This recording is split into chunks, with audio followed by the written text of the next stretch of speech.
Hi dears, welcome to juice world. ഇന്നത്തെ വീഡിയോയിൽ anthurium പ്ലാന്റിൻ്റെ കെയറും പൂക്കളുണ്ടാകാനായി എന്തെല്ലാം ചെയ്യണമെന്നാണ് പറയുന്നത്.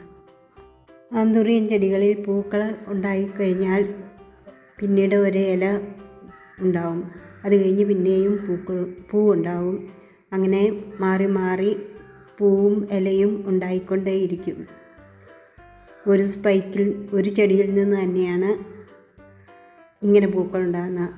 അപ്പോൾ ചുറ്റിലുമുള്ള പുതിയ പുതിയ തൈകളിൽ നിന്നും അതുപോലെ തന്നെ പൂക്കളും ഉണ്ടായിക്കൊണ്ടിരിക്കും, ഇലകളും.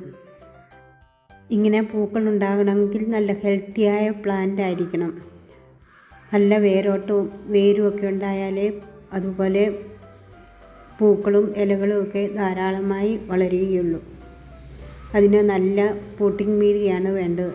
നന്നായി വെള്ളം വാർന്നു പോകുന്ന ലൂസായ പോട്ടിംഗ് മീഡിയയാണ് വേണ്ടത്.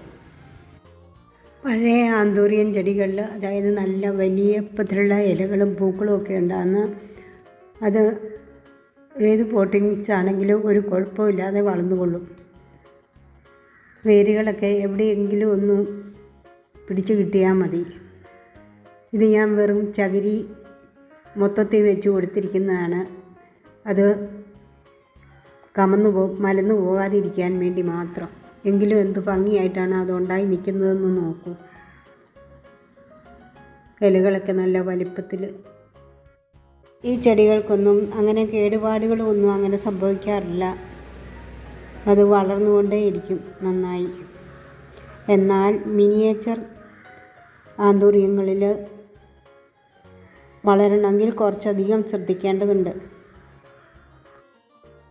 ഞാൻ മിനിയേച്ചർ ആന്തൂറിയത്തിന് പല പോട്ടിംഗ് മിക്സും പരീക്ഷിച്ചിട്ടുണ്ട്.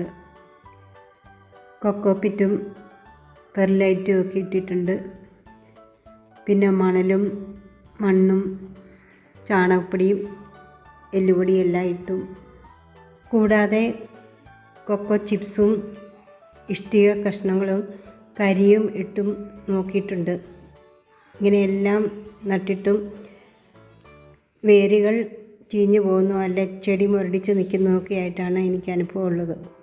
അവസാനം ഞാൻ ഓർക്കിഡിന് കൊടുക്കുന്ന പോട്ടിംഗ് മിക്സ് ഇതിനും കൊടുത്തു നോക്കി. പകുതി ഭാഗത്തോളം ഇഷ്ടിക കഷ്ണങ്ങളിട്ട് അതിന് മുകളിൽ കരിയും ഇട്ട് നട്ടു നോക്കി. മുകളിൽ മാത്രം 2-3 കൊക്കോ ചിപ്സ് മാത്രം ഇട്ടു. വേറെ വളങ്ങളൊന്നും ഇടാതെ ഓർക്കിഡിന് കൊടുക്കുന്ന പോലെ ലിക്വിഡ് ഫെർട്ടിലൈസർ മാത്രം കൊടുത്തു. അങ്ങനെയാണ് ഇവയെല്ലാം കുറച്ചുകൂടെ ഉഷാറായി വന്നത്. ഇപ്പോൾ നല്ലപോലെ വേരുകളും ഇലകളും പൂക്കളും ഒക്കെ ഉണ്ടായി വന്നു തുടങ്ങി. പുതിയതായി അടിയിലൂടെ പുതിയ തൈകളും വന്നു തുടങ്ങിയിട്ടുണ്ട്. ഇപ്പം നല്ല ചെടിയൊക്കെ നല്ല ഹെൽത്തി ആയിട്ടിരിക്കുന്നു. കൂടുതൽ പൂക്കൾ ഉണ്ടാകുവാനായി തേങ്ങാവെള്ളം കിട്ടുമ്പോഴൊക്കെ അത് പുളിപ്പിക്കാതെ ഡൈല്യൂട്ടാക്കി ചെടികളുടെ ചുവട്ടിലും ഇലകളിലുമൊക്കെ നന്നായി സ്പ്രേ ചെയ്ത് കൊടുക്കും. അതുപോലെ തന്നെ NPKയും 2 ആഴ്ച കൂടുമ്പോഴൊക്കെ സ്പ്രേ ചെയ്ത് കൊടുക്കും.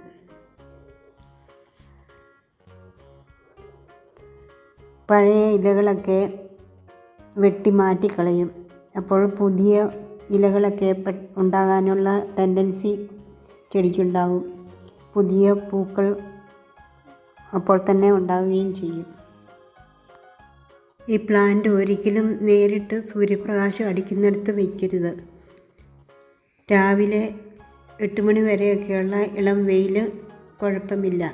കൂടുതൽ വെയിൽ കൊണ്ടാൽ ഇവയുടെ ഇലകളുമൊക്കെ കരിഞ്ഞു നിൽക്കും.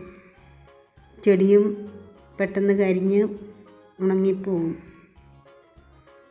ഇൻഡോറായിട്ടും ഈ ചെടിയെ വയ്ക്കാവുന്നതാണ്. നല്ല വെളിച്ചം കിട്ടുന്നിടത്ത് മാത്രം വെക്കണം. വെളിച്ചം ഇല്ലാത്തടത്ത് വെച്ചാൽ പൂക്കൾ അധികം ഉണ്ടാവുകയില്ല. ആന്തൂറിയം ഒരു ഷെയ്ഡ് ലവിങ് പ്ലാന്റാണ്. വീഡിയോ ഇഷ്ടപ്പെട്ടാൽ ലൈക്ക് ചെയ്യുക, ഷെയർ ചെയ്യുക, കമൻറ്റ് ചെയ്യുക. ആദ്യമായി വീഡിയോ കാണുന്നവരാണെങ്കിൽ സബ്സ്ക്രൈബ് ചെയ്ത് സപ്പോർട്ട് ചെയ്യുക. പുതിയൊരു വീഡിയോയുമായി വരും വരെ ബൈ. Thank you.